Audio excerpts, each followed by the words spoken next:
ఓ రోజు పొద్దున్నే లేవగానే హెల్త్ కాన్షియస్ అయిపోవాలనిపిస్తూ ఉంటుంది. అలాంటి హెల్త్ కాన్షియస్ అవ్వాలని ఐడియా రాగానే మనం చేసేది ఏంటంటే హెల్తీగా grated beetroot, carrot, fruits, vegetables లాంటివి ఎక్కువ ట్రై చేయడం. నేను కూడా అంతే.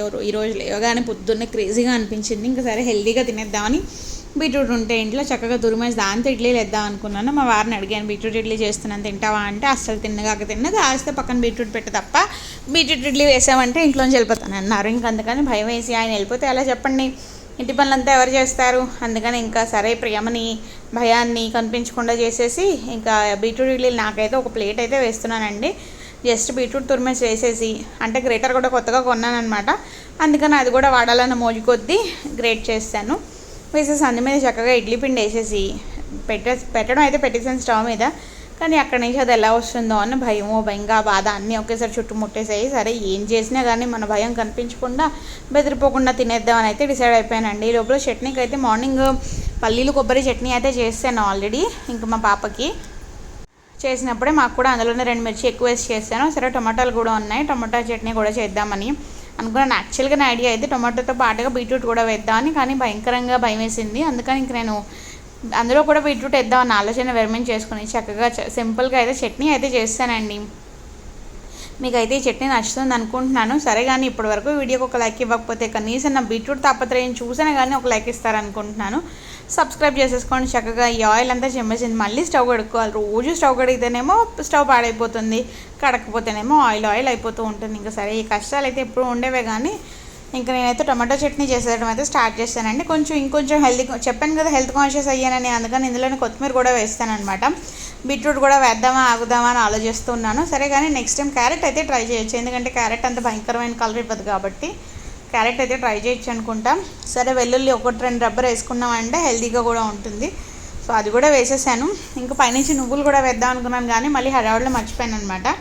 సరే అన్నీ ఒకేసారి ఎందుకులే ప్రయోగాలను ఆపేసాను. కానీ ఈరోజు నువ్వుల పొడి అయితే చేసేస్తాను. మా ఇంట్లో చేసే నువ్వుల పొడి రెసిపీ ఎలా ఉంటుందో తెలియాలంటే మాత్రం ఇప్పుడే ఛానల్ సబ్స్క్రైబ్ చేసుకుని అయితే ఉంచేసుకోండి. నువ్వుల వీడియో కూడా పెట్టేస్తాను. టొమాటో చక్కగా మూత పెట్టి మగ్గించగానే చక్కగా 5 నిమిషాలకి మగ్గిపోయి ఇంక సరే అది చల్లారే వరకు పక్కన ఉంచేద్దామని పక్కన ఉంచేసి ఈ లోపల ఇడ్లీ తీద్దామన్నా కానీ సరే చల్లారాక తీద్దాంలే అని ఉంచేసానండి. అది కూడా టొమాటో చక్కగా మెత్తగా అయిపోయాక స్టవ్ కట్టేసి అది చల్లారే వరకు ఉంచేసుకుని అప్పుడు మిక్సీ చేసుకుంటే బెటర్. ఎందుకంటే మీద చిమ్మిందంటే బట్టలన్నీ పాడైపోతూ ఉంటాయి. ఇంకా అందుకని అప్రాన్కి ఇచ్చిన అప్రాన్ ఉన్నా కానీ నేనైతే పెద్దగా వాడిని దాన్ని తగిలించి ఉంచుతూ ఉంటాను అనమాట. ఇలాంటివన్నీ ఎప్పుడో చూసిన వెంటనే నచ్చేసుకునేడవును, ఆ తర్వాత గోడకు తగిలించేసి బీరువాలో పెట్టేసి ఉంచుకున్నాను. మా ఇంట్లో అయితే ఇది రొటీనేనండి. మళ్ళీ ఎప్పుడో గుర్తొచ్చినప్పుడు ఏదో సీరియస్గా అనిపించినప్పుడు తప్ప మళ్ళీ అది తీస్తూ ఉండను అనమాట. సరే ఇంకా చట్నీలు అయితే రెడీ అయిపోయిందండి. ఒకటేమో టొమాటో చట్నీ, చక్కగా టొమాటో కొత్తిమీర వేసి చట్నీ చేస్తాను. ఇది అన్నంలో కూడా ఉంటుంది. పచ్చిమిర్చి తక్కువ వేసాను కాబట్టి మా పాపకు కూడా ఈ పొడి అన్నం అని చెప్పి అన్నంలో పెట్టడానికి ఉంటుంది అనమాట. అంతే, అలాంటి ప్రయోగాలే చేస్తూ ఉండాలి, లేకపోతే మా పాపతో అస్సలు కుదరదు. చట్నీ కొంచెం ఇడ్లీ చట్నీ అయితే పలుచగా చేశాను. మా వారికి అదిగో బీట్రూట్ పక్కన పెట్టమన్నారు కదా, చక్కగా పక్కన పెట్టేసి అయితే ఇచ్చేసానండి. పక్కన పెట్టేసి ఇచ్చేసాను కాబట్టి ఆయన ఎలా తింటారో ఏంటో నాకు తెలియదు, కానీ నేనైతే హెల్తీగా తింటున్నాను అన్న ఆనందంలో మొదటి ముక్క పెట్టుకోగానే అర్థమైందనమాట. ఈ ఇడ్లీ తీసేసరికి అడుగుని కొంచెం వాటరీగా అనిపించింది, బట్ చట్నీ వేసాను కాబట్టి చట్నీలో ముంచేసి తినేద్దామని ఫిక్స్ అయిపోయాను.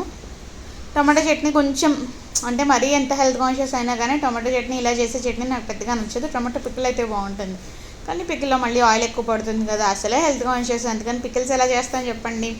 అందుకని ఈ రెసిపీ అయితే చేశాను. పైగా పికిల్ అయితే మా పాప తినదు, పికిల్స్ ఇంకా అలవాటు అవ్వలేదు అసలు. చట్నీ ఇలా పోసేసి నేనైతే తినేస్తున్నానండి. ఎలా ఉన్నా ఎలా అనిపించినా కానీ తినడం అయితే కంపల్సరీ.